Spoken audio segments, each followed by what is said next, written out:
আমরা সামনে নির্বাচনে কাকে ভোট দিব? শরম লজ্জা কিছুই নেই। বললাম বাংলাদেশের মানুষ জাতে এত খারাপের খারাপ, এরা ঝুঁকে বাঙালি, বুঝতে পারলেন? ওই জায়গাতে আছে। সারা রাত ইসব জুলেখার ওয়াজ শুনে সকালবেলা বলছে জুলেখা নারী না পুরুষ,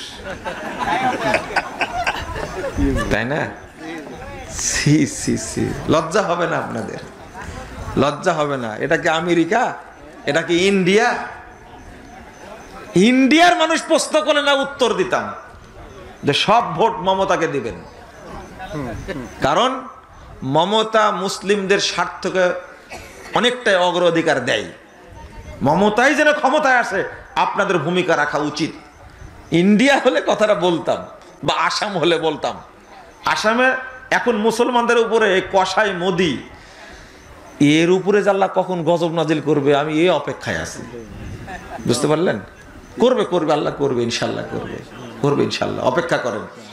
ইন্ডিয়ার মতো জায়গা হলে বলতাম যে মুসলিমদের স্বার্থ রাখার জন্য আপনারা যে প্রার্থী আপনাদের সহযোগিতা করবে একচেটিয়া ভোট দিবেন সেখানে। কথা বোঝা গেছে? রাজনীতি করেন আপনারা, কিন্তু খবরদার ইসলামকে সম্পৃক্ত করবেন না, দিনকে সম্পৃক্ত করবেন না। আওয়ামী লীগ রাজনীতি করে, বিএনপি করে, আপনি করেন, আরো কেউ করুক না, কিন্তু এখানে যেন দিন, শরীয়ত, ইসলামকে আপনারা ঢোকায়েন না। আমরা ফতোয়া দিয়েই যাব এই গণতন্ত্র হারাম।